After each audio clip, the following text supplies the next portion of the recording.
Markus, welcome to the show. Miriam, so nice to be here. Thank you for inviting me. Yeah, I'm very curious. When I saw your title on LinkedIn, Future Archaeologist, I could not reach out to learn more about your work. So good, a So, pleasure to be here, and I'm really looking forward to this discussion. We had such a yeah, good pre-discussion also. yes, this could have been a podcast recording. Uh, and I feel so bad now because I say it so often, and as an audience, I'm like, do you feel FOMO that you're not included in all these amazing conversations we have when we are off record? Um, let's start with at the beginning. I always start with the same question. When did you start calling yourself a facilitator? And actually, do you? I think never really called myself a facilitator, although the amounts of workshops or events where I facilitated as, or yeah, where I facilitated pretty much balance out with the amounts of workshops that I probably attended as a participant. But I don't really carry the label with me. Mm. And you do carry the label of the future archaeologist. Yes, it's a Um, made up one. Yes, and I love made up ones, and it fits perfectly with my newest venture and curiosity of unprofessionalism, right? Because if we don't have the titles that are so professional, air quotes, um, then they allow us to break free and to bring a new perspective and a new way of working. So maybe for those who didn't have the opportunity to have a pre-conversation with you, Um, maybe you can explain what a future archaeologist is and how you got to that label. And yeah, and we take it from there. Yes. So a future archaeologist generally looks at the future as like a huge archaeological field where you can dig in different spots. You can dig over there, and then the other day you go there and dig there, and you never know what you will find. And you basically can think of it as digging in different futures. So you accept the fact that the future is not written in stone, all kinds of things can happen. And so you're digging. And with digging, I mean, you use your imagination, your creativity. You can be courageous, bold to try and see what you find. And you find little artifacts from which, when you look at them and you ask yourself, what will these people in the future have done with these things? What is this? The world starts to build from the artifact, right? So my work doesn't start with me building a scenario by making things that exist bigger, faster, more sustainable. But I don't have a world at the start. I have something that can happen as a Mm. starting point. And yeah, from there, the process starts. This artifact is the foundation, basically, also of the discussions. And I try to stay in these futures as long as possible to try to learn about those worlds and not to think about how is this possible? Because today, we have limitations, be it either from a technology perspective, from a regulatory perspective, Mm. or how far society have come or has come. So I try to stay in these other societies that don't exist yet. And I love that so much. And what comes to my mind as you say that today we have restrictions, and that's why you want to stay in the future world as long as possible.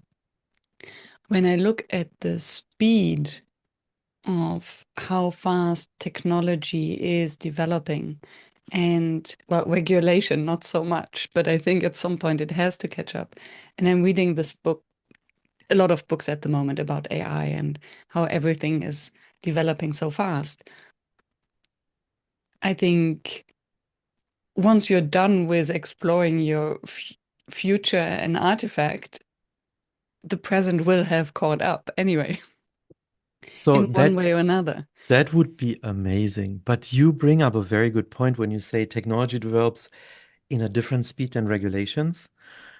What I feel, looking also a little bit into the recent past, with recent past, I mean maybe the last 100 to 200 years, Okay. um, I think that gap somehow widened, and I feel like this acceleration of technological development and regulations um, not catching up, or people who are used to work in a good tempo, not going to work for the regulator or the government, um, is something where I'm a little bit concerned, to be honest. Mm. Yeah.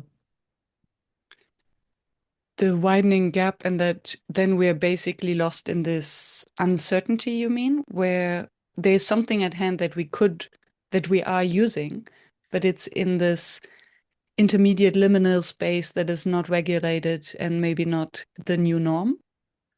I think this is a potential outcome, and we see it especially with certain technologies like AI now. But for me, it's more,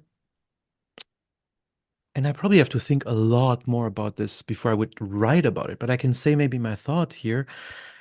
I wonder if we see a shift in power, you know, like in the past, the regulator could set the boundaries very well, the government or the kings before that. Hmm. But I have to ask myself, who's driving where we're going now, you know? Mm. Because if the one is lost in the dust, behind, they will not be asked anymore, right? And so as a question, I wonder, do we or shall we try to close that gap again? And and can we? And can we? And I'm very aware that we are going on a tangent, but Yes. um, I I wonder, and this might indeed be a risk if we are creating facts just because we can. And I think when we look at politics at the moment, world politics, there's a lot of that, Yeah. where facts are created Yeah. just because the means are available, Yeah. and where there is purely no time for bureaucracy to catch up with the speed. So I Yeah. think we do have to look at um, different ways to process that. Hmm. And okay, let me try to build a bridge back to our topic. Um, do we observe the same then in organizations where we're, if you're a future archaeologist, you're imagining a future. You're picking out a artifact, and I would like to dig deeper into what can you give an example of this artifact that you're finding? Let And me then make. you're exploring this, and then at some stage you will see how do we connect it to the present, Mhm. and that's how innovation happens, I imagine. So that's a super cool arc you found. What I am observing is that in many innovation contexts in organization, technology is the primary driver. So people look at hype cycles, they look at trend reports, they read things like, again, now this podcast would probably be different in 5 years, but now AI, AI, AI, right? Hmm. And so the question is always, Marcus, what can we do with AI? Hmm. But that means basically you start from now and what AI can do now, and you think, well, what can we do in our corporate context with this thing? Exactly. It's So you very have this narrow. thing. It's Yeah. very narrow. And with future archaeology, AI as a word doesn't really play a role at first. So you start to wonder what if questions. For example, you wonder, what if I want to listen to music or a podcast about a specific thing? Let's say your context that you're creating with your podcast, but you don't know about it. Um, and this podcast suddenly comes in the perfect form on the perfect media for you at the right time. Or you want to read a book and, this book knows, oh, Miriam wants to read me. And it's like, hey, I'm here. And then you start from there and you think like, okay, if this can happen in the world, I can look at this now and say, okay, what would an artifact look like? That we can talk about that, but basically you create it and you play with this, and then you start to realize things. For example, in such a world, maybe the search is over, right? So there's no more search engine where I need to look for a book.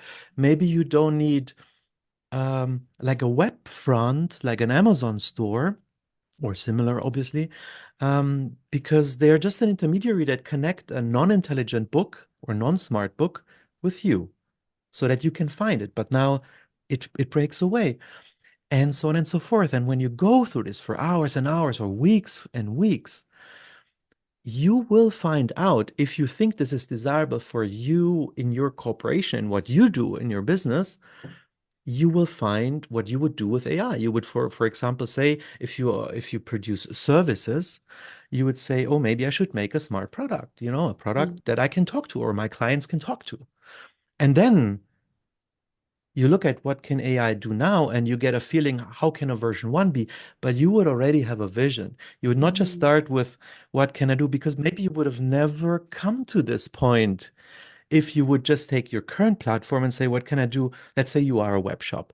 And now you make with AI some suggestions better, or you cut jobs here and there, but maybe you would have never come to the point to say, what if we have smart products, right? And what intrigues me is that somehow when I listen to you, my entire mind relaxes and well, it gets triggered, no, gets tickled because I get very excited about this what if scenario.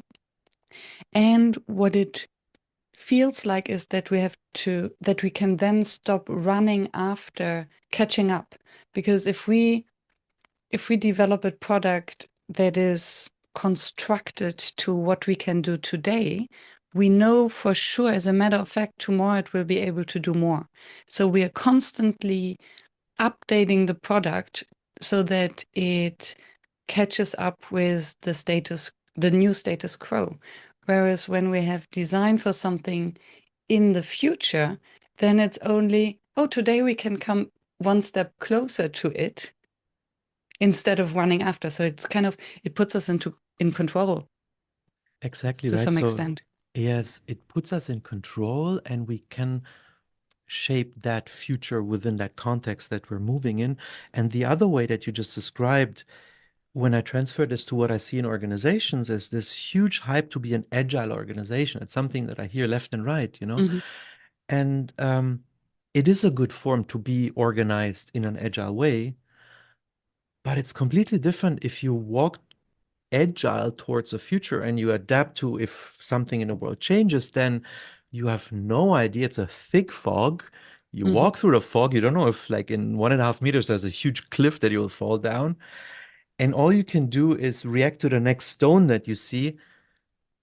Yeah. And we can call it either catch up or evade, but basically it's a survival tactics. Mm. And I think you can use agile for both, either as a survival tactics or for me, better way to pursue a bigger goal.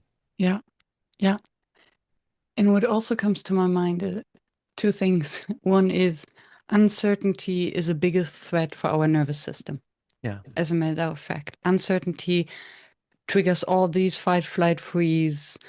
And I think we haven't come out of this fight, flight, freeze overwhelm of uncertainty since the beginning of VUCA in the early 2000s, right? Yeah. So that's a long time that we're just stressed out.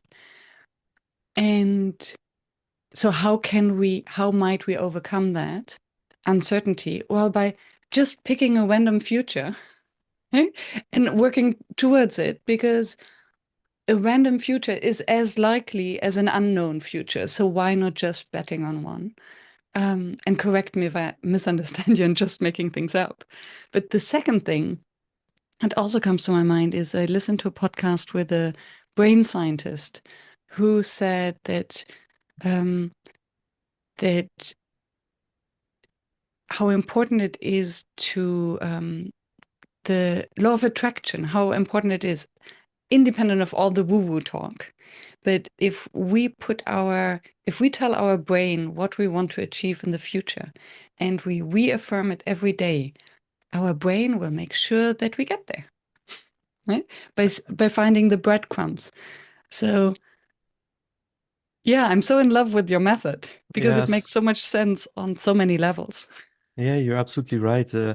This law of attraction, self-fulfilling prophecy, all these kind of effects that it can have are amazing. Also for employees, if you go through the revolving door in the morning and you badge in, I Mm-hmm. use this now symbolically. Mm-hmm. And you know, you, your team, your companies walking through a thick fog, it feels also psychologically weird. You're like, you can come to the point to say, why am I doing? Like, for Mm-hmm. what are we doing what we're doing? Even though they may do amazing things with now AI or whatever, right? So they think we are busy, we're like, but they know exactly, don't know where they want to go. Now, the only thing that in my context, I wouldn't say when it comes to uncertainty is pick a random one. Mm. Thank I you. think explore random ones, Mm-hmm. but pick one that feels right for what you want to do. One that you say, I think this would be amazing if we would do that. Mm-hmm. If we can achieve that, all these things will be possible. And if you can communicate it also to the people in the organization, I think the next time they walk through that revolving door in the morning, Mm-hmm. badge in, is probably different, right? Mm. And you are absolutely right. I think people who work in an environment where they know towards what they're working is better. It's better for our brain, yeah, Yeah. And I'm very curious now, how do you pick the desired future? yeah. So, what is because there are a million, there are a billion, there um, possible futures that you can pick from. Then, even if you are just an organization developing a product, what would you need to first develop the different possible, so to dream really big? Um, what do you need in terms of mindsets, but also people? Because I assume you need very different perspectives. It's not just the CEO going into state of um, dreaming. Yes. Um, so how I practice it in this again made up term, future archaeology, and maybe I should write a book one day Yes, please. about this. I I don't pick a world. So I dig in these different futures, which again in the beginning are not worlds, they're an artifact, right? How Like do you this, define artifact in this context? it's a thing that happens in the world or a thing that exists in a world. That someone I've could dig out in the even further future. Yes, Hmm. and also really like a normal archaeologist who digs out a piece of ceramics or a metal piece. It's Hmm. really this metal piece is the start. What is it? Is it part of a weapon? Is it part of a spoon or something they ate with? And then the world builds. And then I learn a lot about that artifact and that world, but it doesn't necessarily have to do anything with me later as a company. So I try to understand that artifact. And then what happens if we look at the whole process of future archaeology, I take that artifact out of its context at some point. Mm. And now I place it in different worlds. And this is where then scenarios could come in play. And just to completely simplify now for the sake um, of this podcast, I would play with variables. I would say, okay, so this artifact that I found that can do these and these things, let's say with this, like this with the songs or books, would this work in a world that has no democracy? Yes or no? In this case, probably yes. Is this thing affected by, let's say, climate change of 1.5 degrees versus 2.5 degrees versus 5 degrees? Probably not. It works in both. Is this affected by does the world need to have money or not? Probably also not. And the more of these things Mm. this artifact withstands, the more I would call it personally in future archaeology, I would call it a robust thing. Hmm. Not a robust future, but a robust thing that can happen in many futures. Because I acknowledge that I cannot know the future.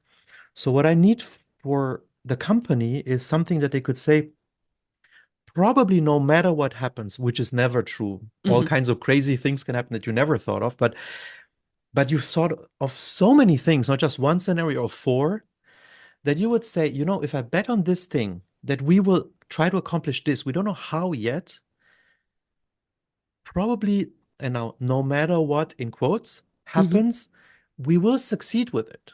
because it doesn't depend on this or that.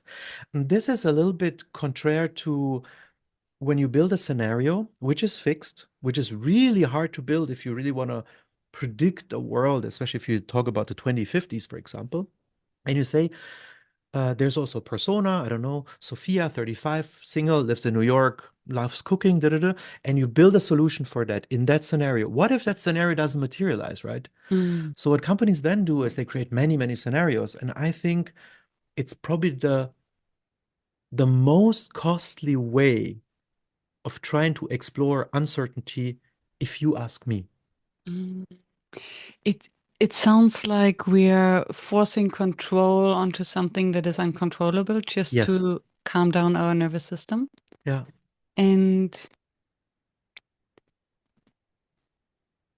yeah, and then very interesting conversations come out of what you described because when you describe the this artifact of the book or the music that comes to you, my mind immediately went into it's like who is deciding? So would it work in a non-democratic environment? Yes, it would, but it would be pure manipulation because someone is deciding what I will read and what I will listen to. Is this something desirable and how is this something that we want to pursue or what are the alternatives? Um, This is perfect, by the way, if I may, just for 1 second, because you say here the perfect thing. And my biggest learning when I started working out this method of thinking about the future is in these contexts or workshops, when you talk about that, these things that you say come immediately. So we start to philosophically ask interesting question about an idea. mhm, And we can try then to find out the desirability. And this is so beautiful that you say that, because you're absolutely right that the desirability, depending on how you change a parameter, can change. That you can say, shall I even birth this into the world mhm, because it could become this huge monster, or does the benefit outweigh things?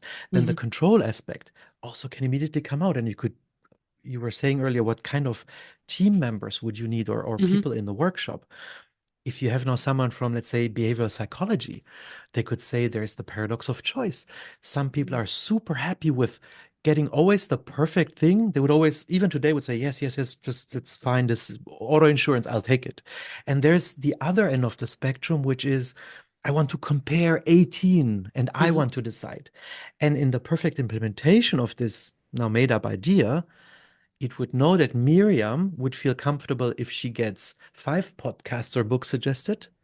Maybe Marcus wants to see just one, and this other person, Sophia, she wants to see 35, mm. right? But we can have the discussion before we implemented a single line of code. Yeah. That's the magic, Miriam, exactly what you just did. I want to see these questions pop Mm. up. Yeah, and it's and we'll voice one more thought that came up, which then leads to a different question. So, what I then find interesting, okay, so how can we determine? Um, so, what is it about Marcus, Miriam, and Sophia that one likes one choice, one likes five, and the other one in abundance? And what kind of information do we need about them to derive this preference?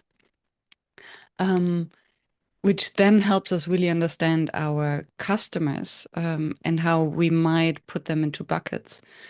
Um, so, what I can see is an amazing kind of philosophical round. I would love to host these conversations, right? Because this is my dream conversation. And how do you facilitate, how do you make sure that you're not drifting into, and maybe that's desirable that you go in all the tangents, but I assume you have a sponsor, you have someone who pays for this innovative work and would like to have an output at some point that you decide this is the artifact or this is the future that we will focus on. So how do you make sure that you're not philosophizing? So one thing is very important when, if someone wants to really indulge in a process to fully understand an artifact, I think they would need to make the time for exactly this space, like you just Mm, said, almost like fireside chats. And they should go on for as long as possible to really determine for the context the desirability mhm, to the best of their ability. There's never a desirability that is positive for everyone on planet Earth, right? That mhm, that is in itself a philosophical problem. But to figure out this desirability before thinking about how to implement it on this level, I think is fundamentally important for me. mhm, And then what I do as a next step when we say, okay, in generally, I think this would be amazing if we would make this happen. mhm, you know By the way, also companies can say we won't have the power to make this happen, but now that we know of it, we can steer our strategy that if it happens, we're mhm. ready, We're right? prepared. Yeah. We're Yeah. prepared, which is for some companies, by the way, already very valuable Mhm, to have something more to prepare for in this VUCA or uncertain future, right? So mhm, that can be one outcome, right?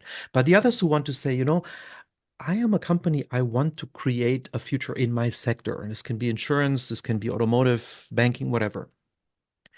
What I do then is, okay, let's deconstruct it now. So I call this reverse engineering of time, which in a scenario planning, there's an equivalent, which is called backcasting. mhm, So you go from the future backwards, what should happen a year before, what should happen a year before. And so you end up in the present and you know where to start. mhm, The reverse engineering of an artifact, because it's scenario independent now, is more like an engineering reverse engineering when you take apart I don't know, a phone or a DVD player and you try to mhm, figure out the parts. So I try to figure out the parts of this. Let's call this thing for the rest maybe of this podcast now this invention. It is something mhm, new, right? mhm. It's an invention. Let's look at what are the logical components of it. What do we need? What is it built upon? What's the foundational basis of it? Mhm.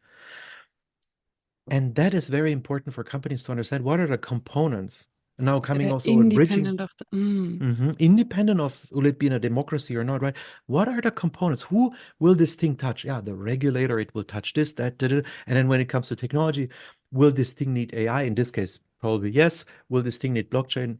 Maybe. So you suddenly know a little bit more if you say, I want to go in this direction.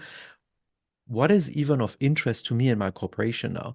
Because if you take those hype cycles or trend reports, there's so much that actually most of it is probably noise. mm. And with this, you can find out, okay, when or if I want to do this with my company, I just need to pay attention to these 18 things. And then you can streamline just on those 18 things, no matter what is happening outside. So I try to really deconstruct the artifact basically and bring it to the present. Yeah. Yeah. This makes a lot of sense because then it remains independent of the scenario, as you said. Yeah. And you can also check, okay, are we there yet? Yes. And It, can we get there? yeah. Do we have the capabilities or do we need to build a new unit or? And then the agility becomes very different because the moment you see, okay, so technology took a different route.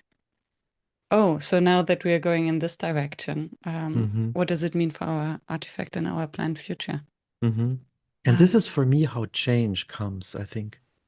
and I was just imagining these salons where instead of a strategy offsite where everything is stressed and sticky, and you have to decide on a strategy and all the plans.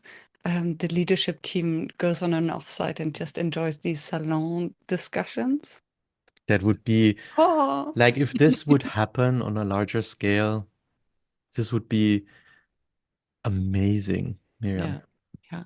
This would be amazing, these salons. And by the way, these kind of like philosophical salons, I think they existed early 20th century in big Yeah, cities. yeah. And I think it's a pity they don't exist anymore. And I wonder whether they will re-emerge just That would be nice. as a counter effect to everything becoming even faster. And at some point, you realize that it's so fast that it's out of control anyway. So why not taking more time Yeah. for the interesting, meaningful, pleasurable, deep thinking? Yes. And one question that remains in my head. So before all of that, where's the starting point? Is the starting point a problem, a future problem, a desired future, or simply the post-mortem, we might end up like Kodak? How can we avoid that? Um, this is very difficult to answer. I think from a principle, it should not start with a desired future. I think if you start with a desire, what you think is a desired Mm, future is probably a future or some kind of bias you have, right? So in future archaeology, this artifact is at first neutral. You found it, and you're like, oh, what is this? Right? mm, Before you say good or bad. So you stay as long as possible in this non-judgmental good or bad. mhm, That's one. Then to the point of shall it start with a problem? Maybe not, but it can start. And I think that would be very valid for many companies to say, what if they anticipate a problem, right? It mhm, hasn't happened yet, but something funky smells in the air when it comes to mhm, the future of a specific sector, right? And there are maybe smart people in that context who say, I really think something can happen here. mm. It hasn't materialized. That could be a start point. Yeah, a But major yeah, disruption, right? So, I think then it's too late already. but if we think of it, so for instance, If we think of a yeah, disruption, yes, yes, as you mentioned, yeah, at the moment we have platforms like Amazon or yeah, Spotify. yeah, Um, what if the major disruption is that we don't need these platforms anymore, as you described? yeah, right. And then Because, mhm, and then Amazon goes like, okay, so apparently we're not needed anymore. What do we or find yeah, that would be so their starting point could be what is an artifact that we found in the future yeah, that would show us that yes. Amazon didn't exist anymore. In its role now as being the marketplace, Yeah, right? To say, yeah. look at my storefront. Hmm. Here are so many books and toasters and whatever else. Because they could then pivot their strategy over the next couple of years to say Mm, maybe we are the company I mean they are a super tech company, right? mm, They could actually be the company who say we will make every book and every toaster we put it on the net, right? yeah, I mean they could make seriously like this company could be that company that actually can disrupt itself. cannibalize itself and bring us into a world where we don't need to look for a toaster anymore, but the perfect toaster or five toasters would find us, right? Yeah, Um, so you are absolutely right. So if a company like Amazon would smell this as a disruption or potential disruption, that would be an amazing starting point to build this artifact and say and analyze it for desirability, play yeah, with, feedback from many, many, many different people, and then say, okay, let's streamline our platform or let's yeah, get rid of our platform. yeah. And it's so funny. I observe my brain just going in all these directions. Then we're like, oh, so this would mean we need Industry 4.0 because then our kitchen items need to communicate with each other. So I need to know that I need a new toaster, and maybe I have too much bread in my fridge. So it's almost unstoppable once you start this process. And I Yes. don't know, maybe I'm strange. Maybe my brain functions differently than others. But this is where I immediately go. This is the best outcome that can happen, I think, in a future archaeological process or when I work with people. Mhm. If exactly what happens to you now happens to people in this workshop, right? Yeah. If like you would be like a perfect candidate in such a discussion, for example, because I think if you have a constellation of people who can take a thing and build their own. In German, we have this term Kopfkino. I think there's Mhm. not a real one-to-one translation to English, but basically a movie starts in your head already. Mhm. And it can be super different for you than for me than for someone else who's sitting there. And because we all have this different movie, we will probably have an amazing discussion because we Yeah. can share the movies. We had the Kopfkinos. Yeah. Yeah. As long as we are not attached. And I think that's also Yeah. the beauty if we disentangle the artifact from the scenarios. Yes. Um, and it's something that hasn't happened yet. We are not attached to it. Hmm. So we can discuss and observe it from a much more objective perspective. Yeah, because we can put ourselves imaginatively in that world. It might help us to imagine how it would feel if I don't have to, let's come back to this art.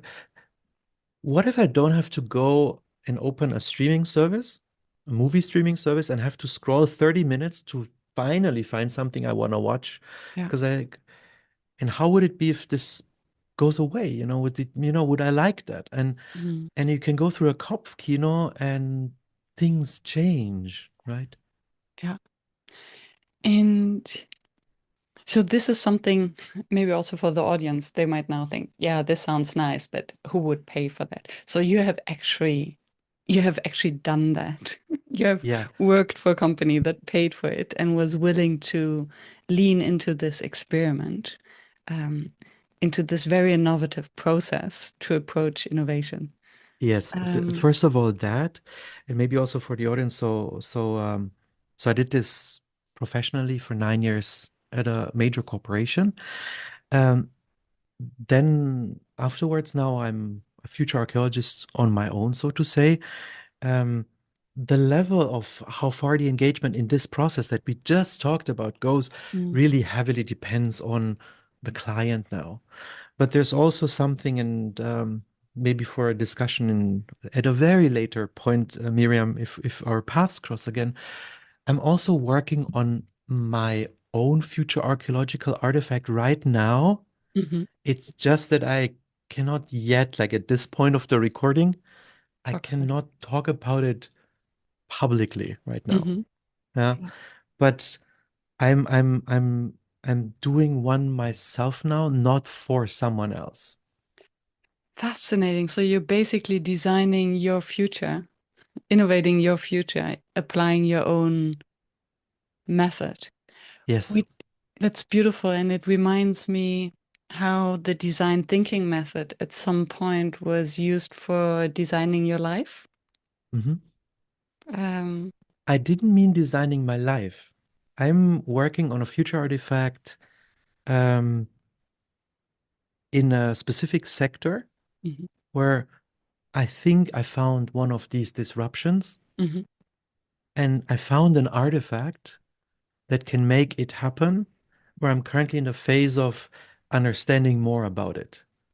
It's not yet ready to, so I didn't write a LinkedIn article or anything about Yeah. it because it's not yet at the stage where I say, now I want to share it with the rest of Mm. the world.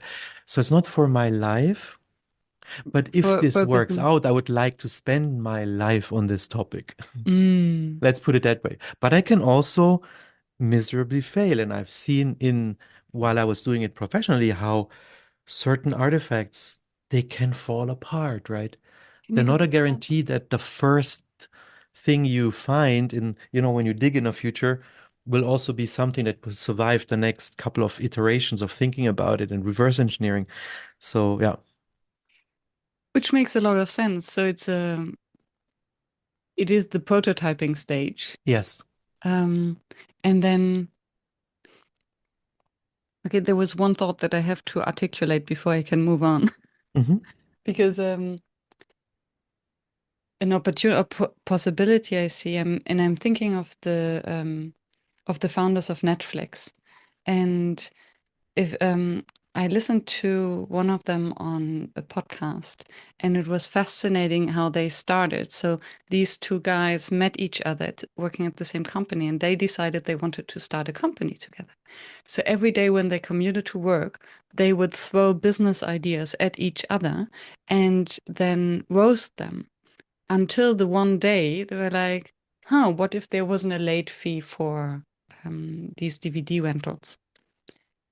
And how I imagined your digging in the future archaeology is basically this process. So um, instead of throwing some random business ideas at each other, it's like, oh, let's dig here.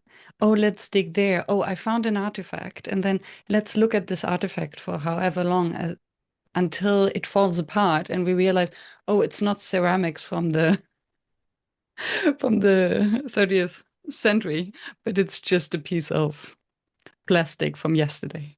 Absolutely. I think you framed it perfectly. It's you will ask yourself so many what if questions while digging here, and then no, let's dig over there, 2 meters to the, to the left, Mm, let's go there.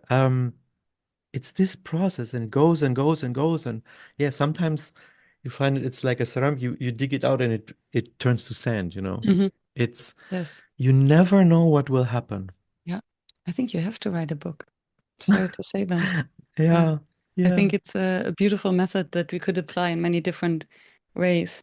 Hmm. Um, so even outside of corporations, there's so many who Absolutely. want to start a business. Yeah, I mean, at the moment, it's a little bit like the gold digger times, but with AI. yeah. Everyone wants to start an AI business. But then which direction to go? Hmm. Because everything Absolutely. develops so fast that the possibility of your business idea to be futile in the next half year Yeah, is incredibly high. yeah. And it's also this thing, when in the beginning of our conversation, when I mentioned this thing that I want to achieve with this process, that people who want to then continue pursuing the artifact, that they have something robust in their hand, Hmm. again, without ever being able to promise absolute robustness, right? I mean, you cannot think of everything, but at least if you follow the principle, at least of what we discussed in today's discussion, even if you don't call it future archaeology, if you just take some hints from here and you want to start a business, could be in AI or whatever you choose, neurosciences, by by making those thoughts and complementing anyway with the trend research you need to do and the business model canvas, and I think these approaches work beautifully in like complementary, right? Mm. This one doesn't say don't do the other. It just, if you do anyway, going from now into the future with, let's say, your AI idea, you'll find out if you'll have biases maybe somewhere, or you took assumptions that are simply not true, Yeah. right? Yeah. And I imagine I would be curious about your experience then working with air quotes professionals in the corporate sector. Because I can, when I imagine myself sitting down and doing this digging, um, there's something very intrinsic that will prevent me from going there because, oh, I cannot control, it's uncertain. How am I doing this? I haven't done that before. Am I doing it right? Am I imagining the right thing? So I think there's so many um, limiting beliefs that we cannot control, that we have to outgrow, and that's a maturity process. Hmm. How do you how do you guide that, and how do you deal with it when your clients or your yeah, your clients come up with it? Yeah. So there are actually a couple of things that are in the context of what you just said. It is super important, this question. So when I encounter clients, right, for the first time, and uh, I get a feeling like the openness towards a pluralism in the future is absolutely not there. It's of central importance to kind of like break through that in the beginning. If it doesn't work, the whole process cannot work. That's one. And I need to understand if they are okay with what can come out is unpleasant, maybe from today's perspective. Mm, And I learned it very early, actually, when I started in 2014, it was to do this professionally, by at first thinking, when my team and I were coming up with an idea and we're like, I think this affects this part of the business or this department. And we tried to get a meeting with them, and we got to the meeting with them. And then they didn't like it. I went back in the beginning, young me, I was like, oh, they didn't like it. Maybe I did something wrong. mm, And then during that time, I heard a very interesting sentence in a TV show. And someone said there, the only one who is liked by everyone is the clown. mm, And I thought my team and I cannot be the clown of this corporation. It can hurt. It can be contrary to what they want. You cannot be the most popular kid on the playground if you are tasked to think about the future of the corporation. And you know what? It's I love that you're saying that because so I did a clown workshop years ago, and a good friend of mine is actually also training as a clown. So we think a lot about that, and the clown. Everyone likes the clown because the clown doesn't try to be liked. One of the major characteristics of the clown is they don't seek to be liked. They're Yeah, holding the mirror and yeah, they're playing with emotions and they're yeah. showing people what's there, but they don't try it. And I think this clown metaphor, Miriam, I think it's worth thinking about that as a corporation or Mm, as people like both of us and like-minded when we think about uncertainty, future, guiding people. What is the role of what is going on there? Um, and then just to close off this thing with, the companies or the professional environments, the last thing that maybe is important in this context is when sometimes in specific contexts we came up with, let's say, a new idea or an invention in a workshop. And this innovation team was now tasked to present this to the management. The management, at least in my experience, often doesn't directly participate. It's not always the case. Like I said, many times they're like, no, you innovation people are doing that. And then when you're done, you present to me. And then there is one question I see very often, and that is, who else has done this before? mm, Like their competition, for example. mhm, And it shows you this mindset that they don't believe in themselves or are not conditioned to think that they can come up with something new. It's so important if you see something new that your first question is not, did anyone else did it or do it already? You know? And there can be multiple reasons, can be either because they want to know, are the others successful by doing that? And on the other side, the fear of if there is no one else, and I'm the first one who will do this, scary. what is that? Yeah, it's scary. And what is it? I can be attacked if it Mm, doesn't go well. And sometimes people in power, they don't like that. mm, They don't want to be attackable, if that is even a word. yeah, and it reminds me of this phenomenon that if you hire McKinsey, it's usually the safe bet because even if they fuck it up, it doesn't work out when they do it. Everyone like, oh, nobody could have done it. So instead of taking maybe a risk and someone who comes in with an innovative idea, so Yeah, it can be a buffer, right? Because then you can say, I took my decision based on this research from one of the big five, for example, and you can basically you can offload your responsibility, right? And sometimes it's even expected from senior managers to act like that. But again, I would ask myself how many people with that mindset, if you want to call this the mindset they mhm. have, are the ones who moved something in the world. And I think you cannot You cannot. I think so too. because you're aiming to first move innovation, but within a box, Yeah. within a sandbox that has a Yes. with clear guardrails of what has been tried before, and I think it's um, inherently contradictory. So Yeah.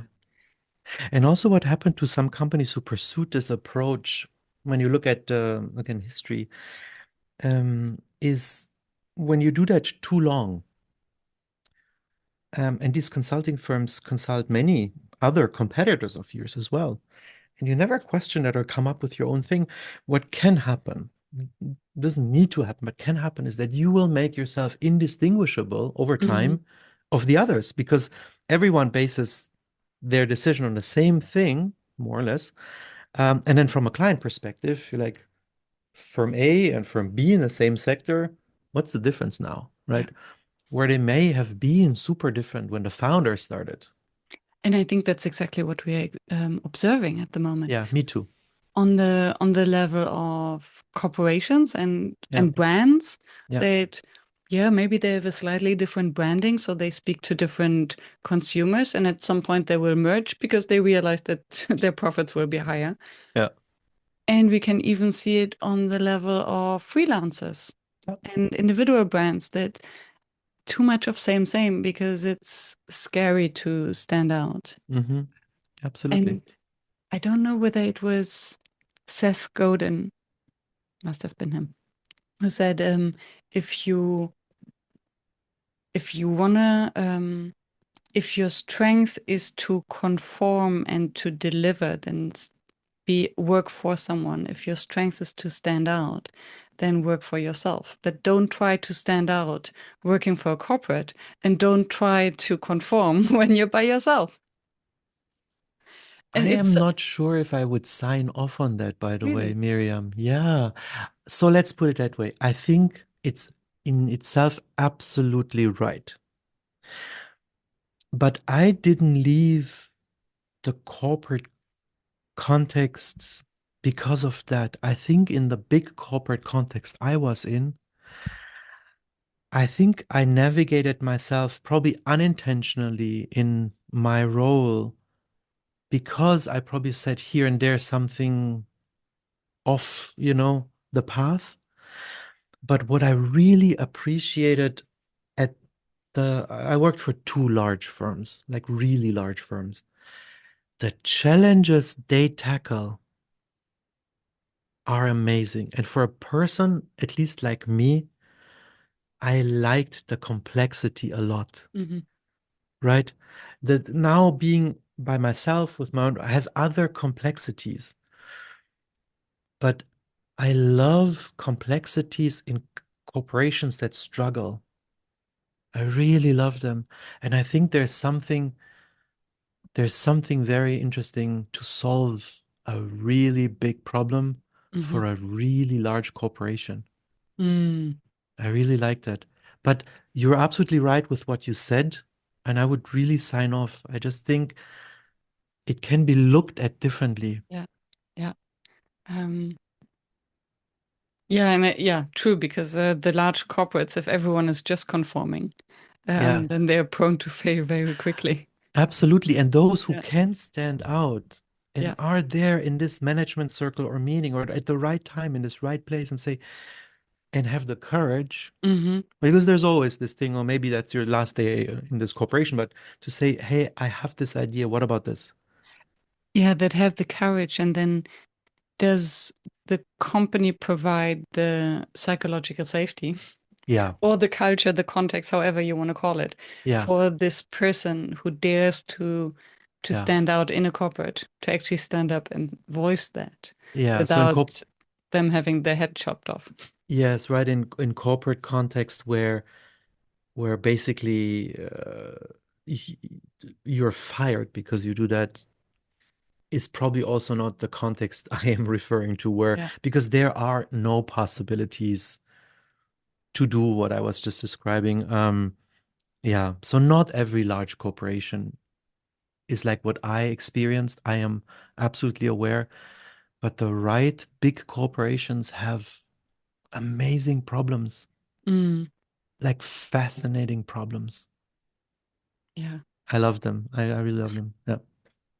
And then that's a mindset to see these challenges in a positive way as, oh, there's something we can solve instead of the threat from the future. Uh, Yes, there are opportunities. yeah, Yeah. fascinating. Right. Like in Star Trek, Mr. Spock. Yeah, Fascinating. yeah. And I was wondering actually whether these scenarios, no, the artifacts could actually be, you could also go, you could repurpose all these ideas into science fiction novels Absolutely. or find artifacts in science fiction novels. Hmm. Because many of them, many of the Star Trek Hmm. um, things, when you look at the artifacts that they're using, you Yeah. can think, oh, do we have that already? Is this something that is more likely nowadays? So it's a treasure trove of ideas. Science fiction is an absolute treasure trove. And Star Trek in particular is a very good example of artifacts. Yeah. And they describe something we actually haven't talked about in this conversation yet, the effect they can have. Because I can speak also there for myself. I was so intrigued by Star Trek as a kid, and there were others, and also others who became physicists because of, I don't know, teleportation in Star Trek or warp drives, like faster than light travel, that they thought, I want to dedicate my career to see if I can contribute to make this happen. That's future archaeology at work. It's future archaeology and work, right? And without all, the sci-fi writer having had the intention. Yeah. And I love that kind of science fiction like Star Trek and similar, as opposed to science fiction that basically describes the end of the world, which Mm. also has its place. But if I say, hey, Miriam, I have this idea, shall we do this? And if we succeed, we will make the life of people on planet Earth so miserable. I mean, no one will help us both, right? Yeah. Yeah. So that science fiction for me is on a different bookshelf. Yeah. It stimulates something else. But Star Trek and future artifacts that show a corporation or an individual, right? Something to pursue can, in the right context, be magical. Yeah. Yeah. Mm. There's also this book in German, it's called Die Risikogesellschaft, the Risk Society. I don't know if it was translated like that Oh yeah, by, I by think Ulrich, Schirmacher. I think it's Ulrich Beck. Oh, Ulrich Beck. Yes, Ulrich Yeah. Beck. Sorry. Yes. Where it says basically, risks are futures that ought not to happen, Hmm. right? So where's the space for the futures that ought to happen? Yeah. So don't look at risks the whole day when you talk about the future, because then you only look at stuff that shouldn't happen. Yes. And you're limiting your brain, and then yeah, all this self-fulfilling prophecy and the Yes, law of attraction will not happen. So we are building walls to our own thinking and creativity unconsciously, basically. totally. Interesting. Totally. Yeah. Interesting. I read the book when I studied sociology, and maybe I was too young for that. Now I realize. I have this effect also I didn't sometimes. see that Yes. Yeah. back then. Yeah. Right. It's these things that sometimes if you change the context, it's like, oh wow, I never thought about it this way. Hmm. And I also just stumbled across this when I was already developing this method, and I heard all these, oh, we have this risk department and risk and risk and risk. And then it was like, there's this book. What was this again? And I was like, yes, they're just looking at what should not happen, which is important, by the way, Yeah. not saying not do Yeah. risk management. But if a company doesn't have the space next to risk management to say, and these people are tasked to look at what should happen, Yeah. if you don't have that, you're True. missing a part. The yin and the yang. Maybe. Yeah. Yes. Yeah. Yeah. What's the complement to the risk department? Huh. And a future archaeological dig site. Yes. Yes. Or Watching the Star Trek. future saloons. Oh yeah, starting by watching Star Trek. Yeah. Yeah. I would love to host such saloons. Oh, me Uh, too. Me too. Maybe uh, something to be discussed. yes. Audience, if there's a need. Right? Um, what remains your facilitation challenge? Mm, I have two ways how I look at facilitation in my experience. Hmm. One, sometimes when a journey starts, I wasn't a designated facilitator, and I somehow become the facilitator. I don't know if this has happened to you before or other podcast guests of yours had this, but I sometimes transition from I'm here to attend something to become the facilitator. I think in that moment, because I am somehow with skin in this game, because I was invited to this workshop to contribute with my knowledge, Hmm. I am a facilitator who already has knowledge to a specific area, right? So my challenge there is when I switch the role to let go Hmm. of, okay, now I should contribute to the ideation or something. Because for me, when facilitating, and again, I struggle putting that label on me, but when facilitating, when that is the Hmm. activity I'm Yeah. doing right now, and the others will be the ones who, in the end, will have to do the do work. Hmm. I shouldn't project what I would do or what I could do in there because they need to be comfortable in doing Hmm. what they do. So I really can only see myself then as guiding and being I like this English word, or is it Latin, agnostic? I try to be Hmm. agnostic, right? There's Yeah. no, I don't have then my own idea in the game anymore. And that is a big challenge for me. If it's crystal clear from the beginning, you're the facilitator, it's not so challenging. But this moment when I transition from an attendee, a participant, to a facilitator Mhm. and becoming agnostic is for me important and challenging. Yeah. Because someone is taking away something from you. It's Yeah, like because you're like, oh, I had this great idea, now we I get can't because attached I, to our ideas and what we are producing, and which is why workshops work, yeah, because we're creating ownership yes, for the participants. exactly. Yeah. And this Mm. falling in love with an idea is only best when you are in it and you want to do it. Like, for example, Yeah. this thing I'm working on now for myself and hopefully for my future, if it works out. Um, but if I would be the outside person, Hmm. I should not buy in the idea. Yeah. Yeah, because you're basically helping the group to remain objective and critical and to Yeah, look at the blind spots. And if yeah, you're, yeah. Have you thought about this? yeah, Did any one of you look at that? Yeah. yeah, good one. Mm. But yeah, this I don't know if this happened to you, but it's so funny for me when you asked me in the beginning this question with the facilitator, it dawned on me that I had these situations where I wasn't a designated facilitator in the beginning of that journey and became.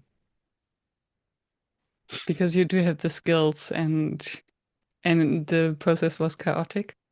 Could be. I think even I would actually have to think about that now more and more. Like, really, it just came to my mind that it happened. But yeah, probably like that was one of the reasons, but maybe also a specific knowledge in a specific process step Hmm. where I could take myself out of the ideation, but I was able to say either how can we quantitatively or qualitatively generate ideas in this context now, and maybe was the most useful person in the context to do that Yeah. now.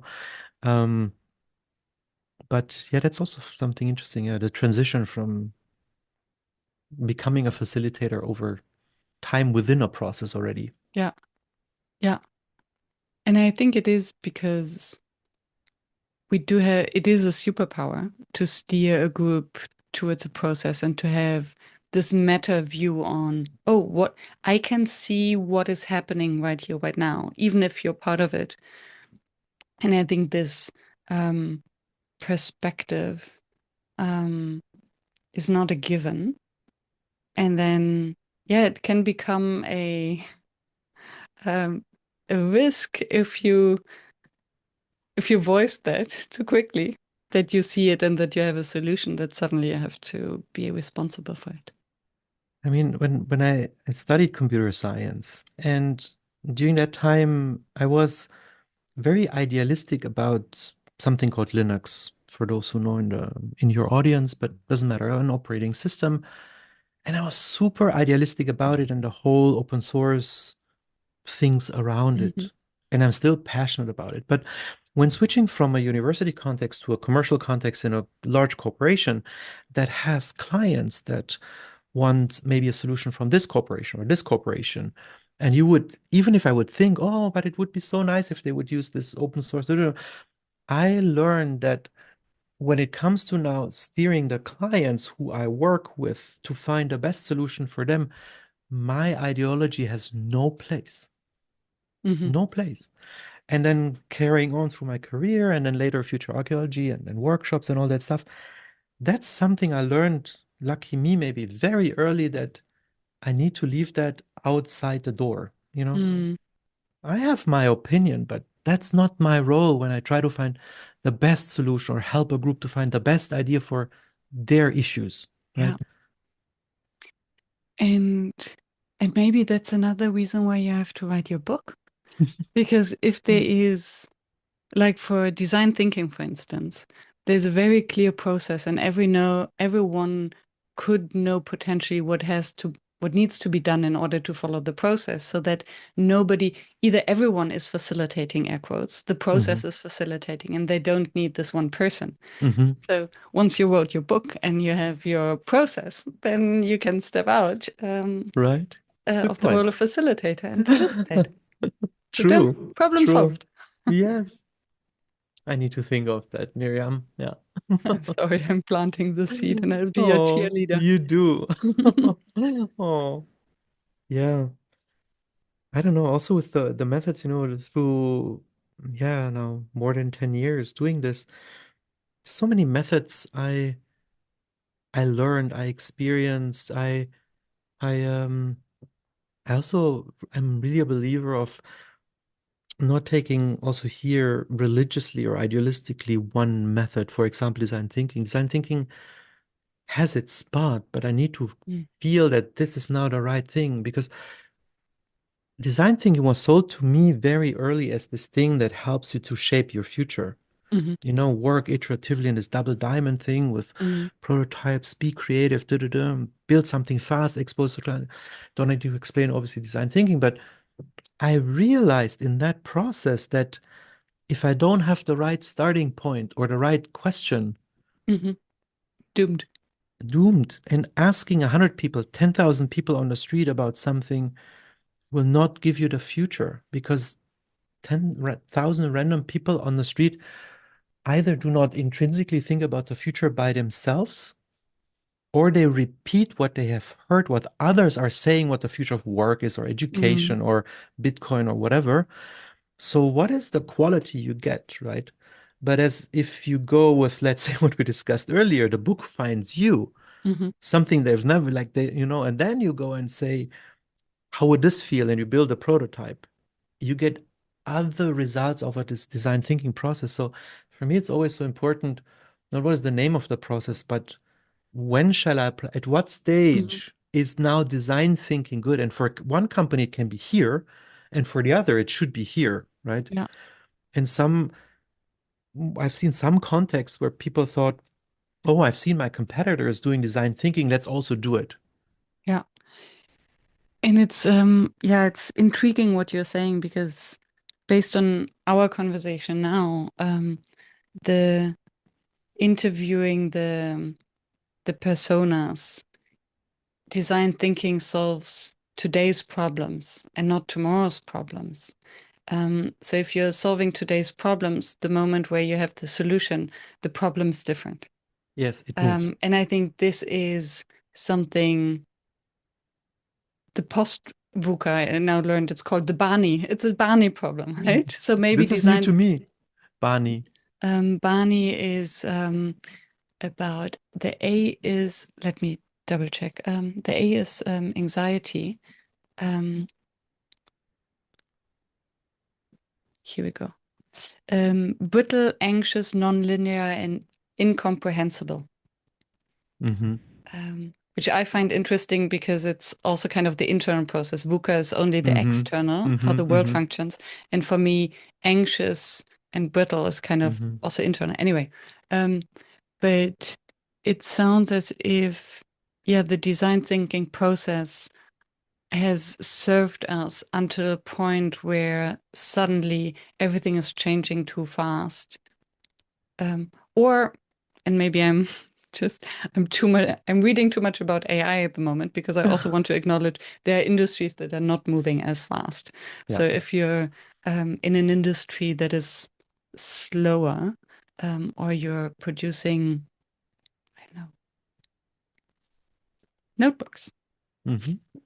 Oh, no, that's a bad example. Um, I'm sure that there are examples that don't move that fast.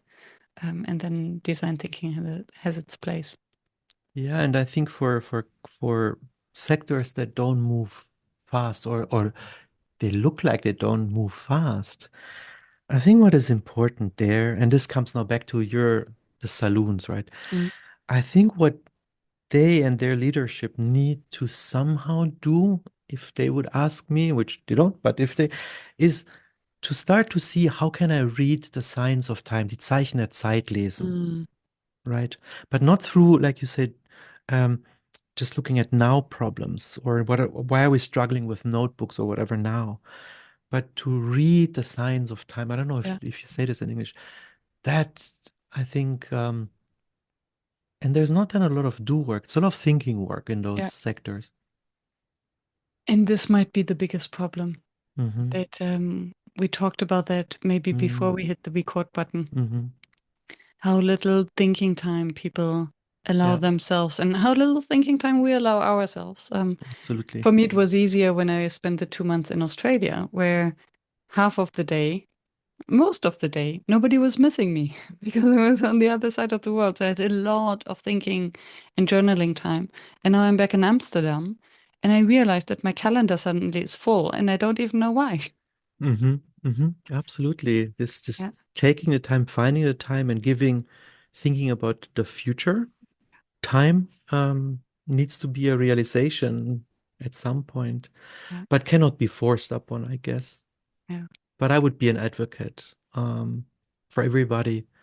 I think everybody can find a time if they want, I think. 100%. Yeah. 100%. And then, yeah, there's always something we're avoiding if we're not doing it.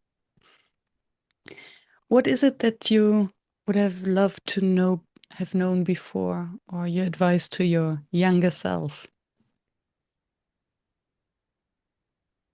I wish, to be honest, to not have stopped creating artworks, if I can even call some of the things I'm doing art, but um, while I was working for the large corporations. Mm, Because I also was on, I don't know what it's called in English, Jugendkunstschule, and I used to love to draw, to, I don't know, sculpt something.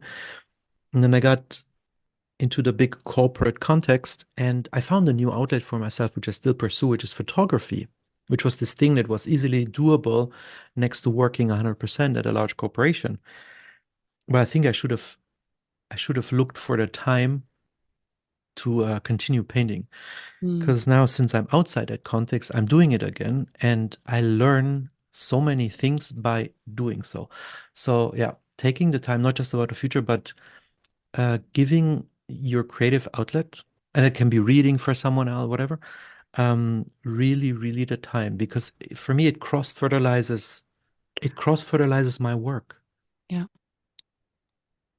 yeah, I can see that. And I realized, by the way, there's something very funny. Like 6 years ago, I bought a skateboard. I used to skate when I was a kid.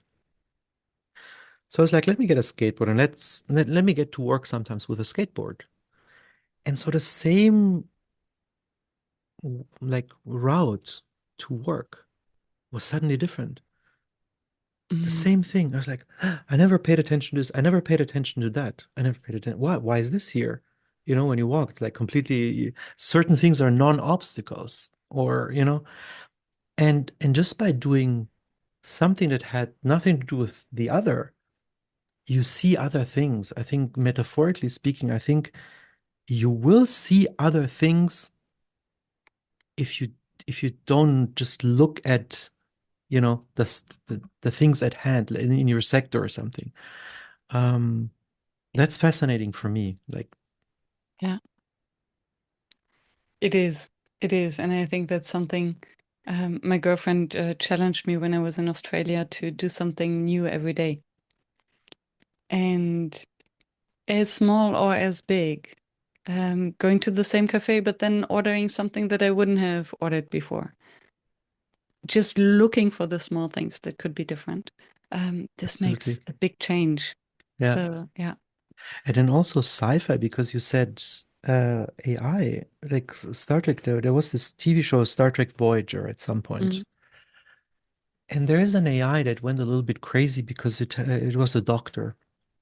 And there were like two patients coming in with the same like probability of survival, like down to the, I don't know how many dots after the comma. And the doctor saved one of them. And then the AI got into like a spiral of why did I save this person or not this? What's the reason? And it got really so crazy that they had to delete it. And then it found out again, had to delete it. At some point, they said, you know what, let's put the AI next to a human person 24/7. So they work in shifts. So mhm. the AI can just work with humans. And this episode ends by the captain. She's on that sofa, she reads a book, her shift is over, she gets up, takes the book, leaves it on that chair or sofa, leaves the room, next person comes in. The AI in this form, like a holodoctor, takes the book up and reads the first page loud, by the way, in the TV show. And then it ends. And it was beautiful what it was reading. And I was like, what is this? And it was La Vita Nuova from Dante. It's a 900-year-old Mm. book. And this first page said it all, Miriam. And then I went to Amazon, I bought La Vita Nuova. I was like, what's going on there? And I realized if you read a 900-year-old book, it says things that are tremendously important, even in 2025. Insane. And this is, I would have never found it because it's not in the library of an innovation manager or some incubation hub, right? Mm. And some sci-fi writer found this and kind of like pre-curated this. And since then I'm reading all kinds of these things because I discovered there's a treasure trove of things that people have written about people that work even if we have TikTok or not, doesn't matter. Yeah. It's the same thing. Yes. And we totally underestimate the impact and value of reading fiction. Yes. Yes. There's for creativity, for empathy, for imagination. Yeah. Yeah, And also old books like yeah, Dante's La Vita Nuova, which is not just fiction, wrote but it it, down. yes, it says so much about the human, you know. You Mm. probably know the Divine Comedy, or you Hmm. have heard of it, right? Hmm. I mean, that was his last book, and La Vita Nuova is, I think, his first. So he wrote stuff in between. But in La Vita Nuova, he describes how he met Beatrice, who then like when at the end of his life, he closed the bracket basically. So if you find the time, it's beautiful if you want to read it. And it goes between like poems and normal texts back and forth. I will check it out. Yeah. Thank you. Wow. Thank you, Marcus. What Thank you. a what a beautiful conversation exploration. Thank you. And likewise, thank you for having me on your show. It was a pleasure. Thank you.